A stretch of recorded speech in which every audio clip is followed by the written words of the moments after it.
It's March 8th here in Seoul, and I'm Kim Dami. We begin with the stories making the headlines at this hour, starting with the government efforts to cope with medical disruptions. The government is preparing for a worst-case scenario where the doctors' walkout, now approaching 3 weeks, drags out even more. Nurses are now performing duties normally conducted by doctors, and some $140 million per month will be used to bridge doctor shortages. U.S. Fed Chair Jerome Powell once again said the central bank is not far from the point of cutting interest rates, which pushed the S&P 500 rise 1% to a record closing high on the back of increasing investor optimism over possible rate cuts. Disgraced crypto entrepreneur Kwon will be extradited to his home country, South Korea, instead of the U.S. The reversal came as a court in Montenegro ruled that there are no decisive facts as to whether South Korea or the U.S. made requests for Kwon's extradition. Starting today, nurses will be able to perform certain roles of doctors who are still on their walkout. That includes performing CPR and injecting medication into patients in critical condition. Our Shin Ha-young has more. The government announced additional measures on Thursday to tackle the ongoing shortage of hospital physicians as thousands of junior doctors have continued to refuse to return to work. As part of these, 188 billion Korean won, or around $141 million will be allocated monthly in extra spending on healthcare using money from the state health insurance fund. The government will establish funding to support enhanced coverage of the hospitalization of severely ill patients and provide extra compensation to doctors who care for patients in intensive care units. This follows the announcement the previous day of $96 million in contingency funding to ensure that emergency care and essential services remain in operation. To further address the disruptions of medical services, the Health Ministry released guidelines on Thursday that will expand the role of nurses. Starting Friday, they will be allowed to perform certain emergency procedures that they have been trained for without the supervision of doctors who would normally order them. Regarding this, the Korean Medical Association voiced opposition to the measure, expressing concerns that it could result in legal malpractice suits from patients who had undergone illegal medical practices at medical sites. During a meeting of the Central Disaster and Safety Countermeasure headquarters on the same day, the Interior Ministry said it would push for the enactment of a law to ease the burden on doctors and other medical staff facing such medical lawsuits from patients. Meanwhile, according to the Health Ministry, as of 11 a.m. on Wednesday, more than 90% of resident doctors from 100 major hospitals, over 11,000, were still absent from their posts nationwide. Shin Ha-young, Arirang News. The Federal Reserve Chair Jerome Powell once again hinted that potential interest rate cuts are on their way, saying the confidence needed for lowering interest rates is not too far. Shin Se-byuk has this report. The Federal Reserve Chair Jerome Powell once again signaled the possibility of interest rate cuts within 2024, noting that the Fed is, quote, not far from the confidence needed to ease rates. Speaking at the Senate Banking Committee on Thursday, Powell outlined that the Federal Reserve is poised to gradually lift its restrictive policies once it is assured that inflation is steadily declining towards its 2% target. He underscored that this confidence is within reach. Powell's remarks came only a day after his testimony before Congress, where he presented a similar outlook on rate reductions. However, in his latest statements, he hinted more strongly that the moment to act on such confidence is nearing. Despite this, Powell maintained a cautious approach regarding a specific timeline, underscoring that the fight against inflation continues. He stressed the need for further progress in achieving the Fed's inflation objectives before any policy adjustments are made. In January, the U.S. Consumer Price Index rose 3.1% on year, falling short of the Federal Reserve's target.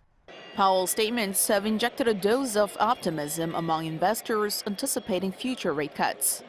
This optimism was mirrored in the stock market's performance, with the S&P 500 achieving a new record high at Thursday's close on the New York Stock Exchange.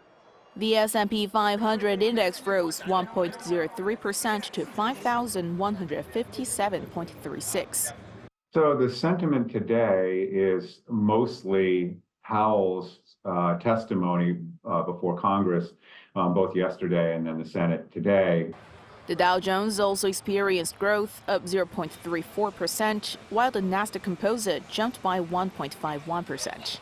Looking ahead, the Federal Open Market Committee is scheduled to meet on March 19th and 20th, where a detailed policy statement and an update on the interest rate outlook is expected. 신세벽, Arirang News. A high court in Montenegro have overturned an earlier ruling that said disgraced co-founder of Terraform Labs Kwon should be extradited to the U.S. Instead, Kwon will be heading home to South Korea to face fraud charges. Lee Seung-jae reports. Last month, the Podgorica High Court in Montenegro ruled that disgraced crypto entrepreneur and co-founder of Terraform Labs should be extradited to the United States to face fraud charges. However, on Tuesday, an appeals court accepted Kwon's appeal and invalidated the U.S. extradition, ordering a retrial. According to Montenegrin daily newspaper Vijesti on Thursday, the same court that ruled on extradition to the U.S. reversed its decision and ruled that Kwon should be extradited to South Korea. The latest ruling is said to be based on the request letters received from both the U.S. and South Korea. According to the appeals court, the official letter requesting extradition to the U.S. arrived on March 27th last year, while the request from South Korea arrived the following day. While the U.S. request arrived earlier, the issue lies on the fact that the U.S. document only contained a request for a temporary detention of Kwon and not an actual extradition. The court ruled that the High Court violated the Criminal Procedure Act, calling for the retrial. The reversal is a major victory for Kwon, who wants to be extradited to his home country. An extradition to the U.S. would have meant a much longer prison sentence for his fraud charges, compared to the sentence he would likely receive in South Korea. According to the head of public relations at the Podgorica High Court, barring an appeal by the High Prosecutor's Office, Kwon should be extradited to South Korea at the earliest within the next few days. However, Kwon's attorney, speaking to online cryptocurrency media outlet CoinDesk, said Kwon will finish serving his sentence on March 23rd and will be extradited after that. Lee Seung-jae, Arirang News.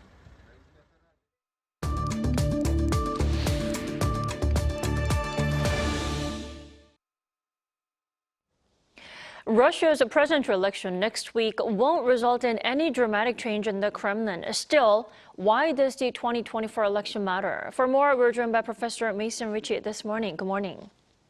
Good morning. Let's start with how voting works over in Russia. Isn't this year's a little different from previous ones? Yeah, it is. Russia holds direct elections for president. In theory, they're multi-party, but all of Vladimir Putin's challengers are from friendly parties who are expected to lose. All Russians who are 18 and older, including in Russian-occupied territories and Russians overseas, can vote. Turnout in 2018, the last time there was an election, the president has a 6-year term in Russia, was 68%. But there were questions about vote rigging, ballot box stuffing, forced voting, other forms of manipulation. There are going to be some changes this year. For the first time, Russia is going to have multi-day voting for president. They've tried that before, back in 2021, for a constitutional change to allow Vladimir Putin to have extra terms. But it's the first time that there will be a multi-day, or in this case, 3-day voting for president. That will take place on March 15, 16, and 17, although there's already been some early voting in the eastern Siberian provinces. Also, this time there will be online voting, and there are some major questions about how fair that process is going to be, how transparent it's going to be, what types of potential manipulation is there. Another change, of course, is that this time those in Crimea and in the Russian-occupied territories in eastern Ukraine will also be able to vote for president. Right, you mentioned all but Putin will or are expected to lose. Isn't the election all but pretty much guaranteed for Putin, allowing him to extend his long leadership at least, 2030? Yeah, in this type of authoritarian system, you don't hold an election unless you're certain that you're going to win. And there's indeed widespread belief that all of the pieces have been put in place for Putin to be able to comfortably win this without any thought that there would be an opposition candidate who would actually have a chance to be even remotely a challenger to his re-election. Professor Ritchie, you mentioned this earlier briefly. There have always been questions over the fairness of Russia's presidential election. The question is, will the 2024 one be free and fair? So the sad truth is that Russia and before that the Soviet Union has a long history of unfair and unfree elections. And this was obviously the case, during the time of, Stalin and Khrushchev and Brezhnev and during the Soviet times. But even in the 1990s, the period that was supposed to be, the liberal reform and opening up, Russian election manipulation was a problem. There's even a famous joke when Boris Yeltsin was running for re-election. He was in the joke in a campaign rally and says to the people, if you re-elect me, you're going to get a brand new president. And the crowd yells back, what if we don't elect you? And he says, then you'll get the same old president. So it's not like this is unfortunately a new problem. Things have really only gotten worse. There are, of course, reports of overstuffing ballots. There are possibilities for digital manipulation this time in the online voting.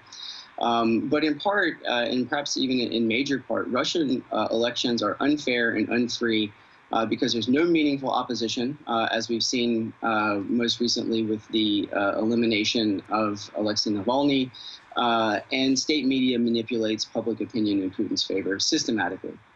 Right, plus online voting, it doesn't look like that's going to help in any way. And it's highly likely that there will be no surprise in the election results. But still, why is Russia's 2024 presidential election important in any way?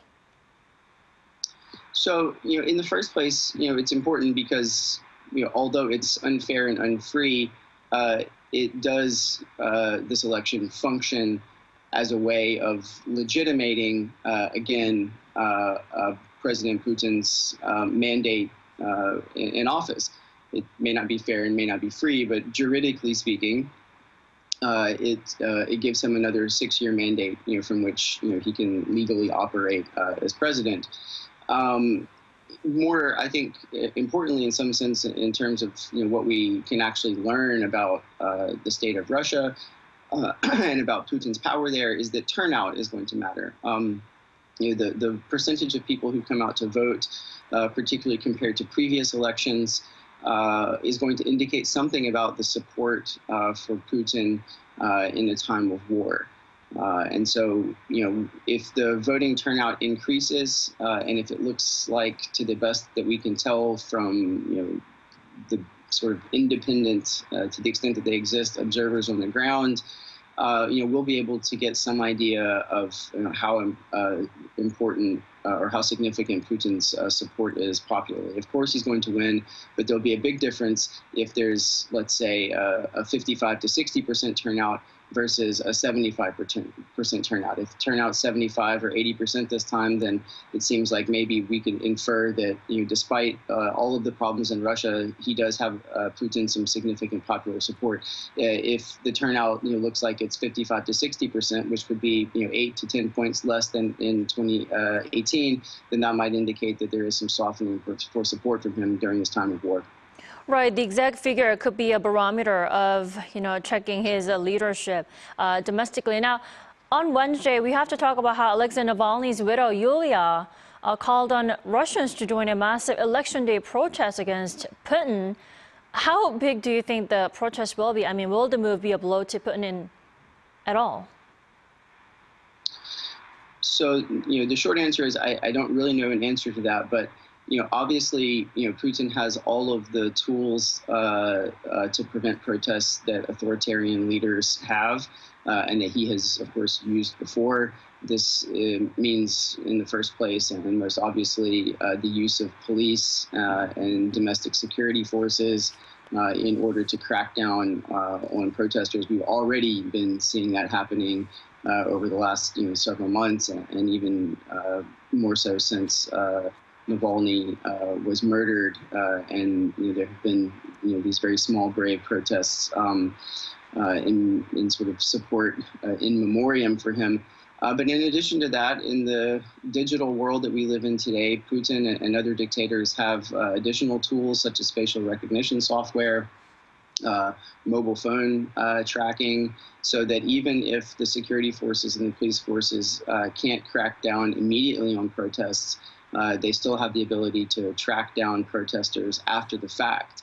And so this obviously causes a significant chilling effect on the degree to which people are willing to go out and protest. So, I think if you take all of those factors together, we're likely to see some sporadic protests, but they're likely to be somewhat disorganized and somewhat disunited. And that also seems to be what a number of the opposition figures are saying in Russia when they're discussing in advance to what extent there is going to be mass protest in Russia this time. Right. We'll see how that turns out and how the elections turn out in a week. All right, Professor Ricci, thank you so much for your insight. As always, you have a great day. Great. Thanks for having me.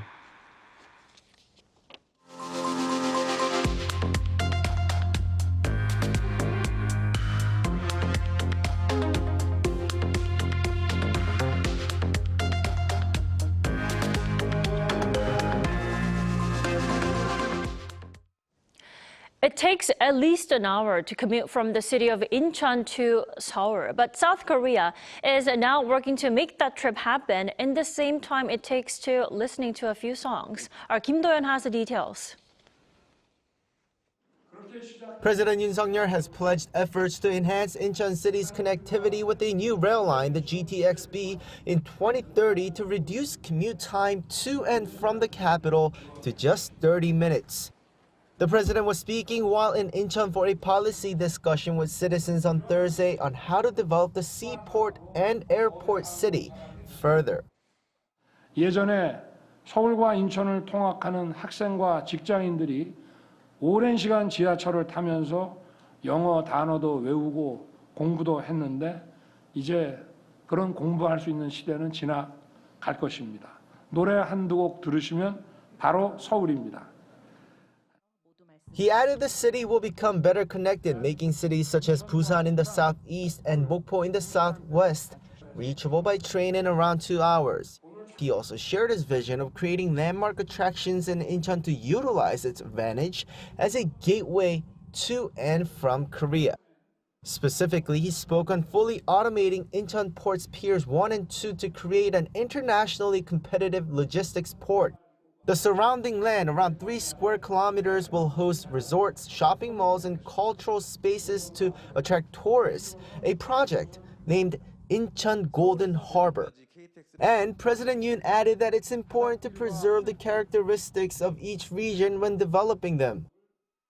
구도심의 그 개발과 복원이라고 하는 것은 단순히 구도심이 너무 낙후되고 노후화됐기 때문에 발전시키자라는 그런 하드웨어적인 측면뿐만이 아니라 그 도시의 역사와 정체성을 살려주는 것이고. Also, according to the president, Incheon International Airport will become the 3rd global mega hub airport in the world capable of handling 100 million international passengers when its current expansion finishes in October. He also assures citizens that the merger between South Korea's 2 main airlines, Korean Air and Asiana, will not negatively affect consumers, especially in terms of the mileage system. After the event, to re-emphasize the GTX-B line's significance, Yoon joined the groundbreaking ceremony in Songdo. GTX가 인천의 교통지도는 물론 산업지도, 생활지도, 문화지도까지 혁명적으로 바꿀 것입니다. 저와 우리 정부는 GTX 비건설 과정을 차근차근 꼼꼼하게 살피겠습니다. President Yoon has in fact been emphasizing the role of intercity connections to increase convenience and productivity across the country. 김도현, Arirang News. The human rights situation in North Korea worsened further as the regime closed its borders and limited activity in order to strengthen its quarantine measures during the pandemic. That's according to international organization Human Rights Watch in a report on North Korea's border controls published on Thursday. It said the regime began closing its borders in early 2020 and introduced new regulations and stricter law enforcement, which led to a sharp decline in cross-border activities and trade. The restrictions halted on economic activities, which the Watchdog said had the greatest impact on married women, who are responsible for their household's livelihood through market activities. It said the strict border controls violated the human rights of North Korean residents and aggravated their situation.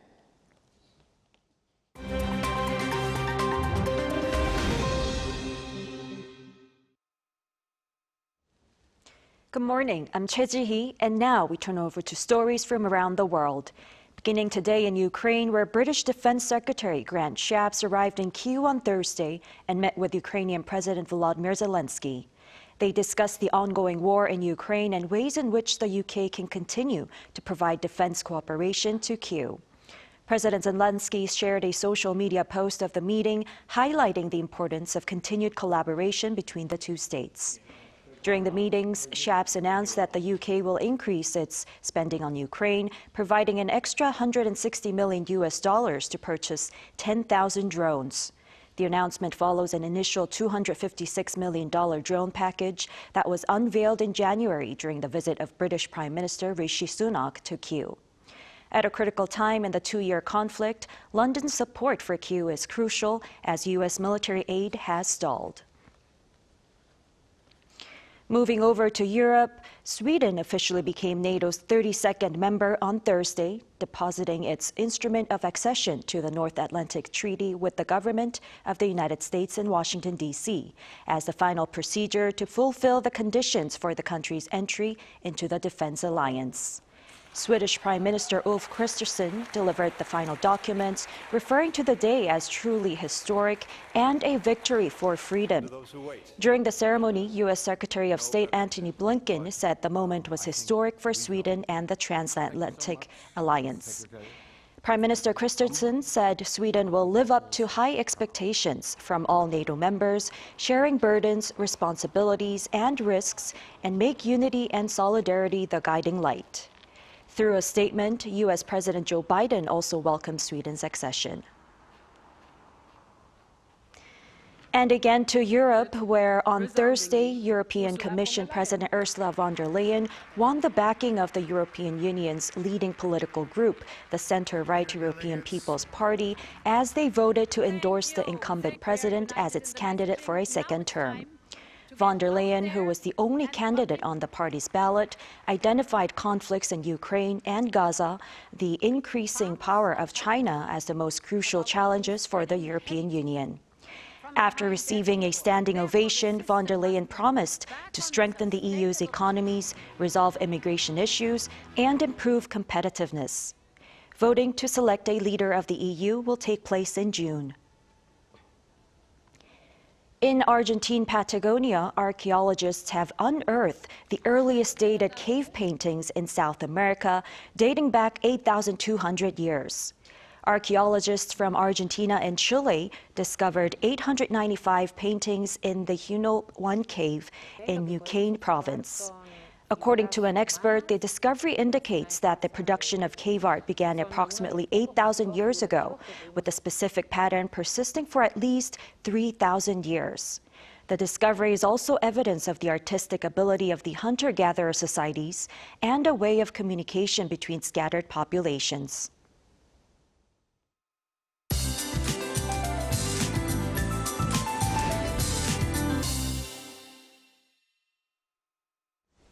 Good morning. Yesterday's wet conditions brought spring cold to much of country. Morning temperatures are nearly 4 degrees lower than yesterday, but sharp winds are making things colder. Highs will also be a couple of notches lower this afternoon, but finally seeing some full sunshine in most places. Daily highs will be similar to a tad lower this afternoon, hovering around 10 degrees in certain parts of the country, topping out at 10 degrees over in Daegu. Meanwhile, air quality in western regions will be bad during the first half of the day. As for this weekend, morning temperatures go down to -3 degrees here in the capital, but the biting winds will make it feel colder. So those planning on a short getaway this weekend need to take the weather into account and do dress accordingly. Rain is in the forecast for the start of next week, but it should become more stable and promising as we head into the end of the week. That's Korea for you, and here's a look at the international weather conditions.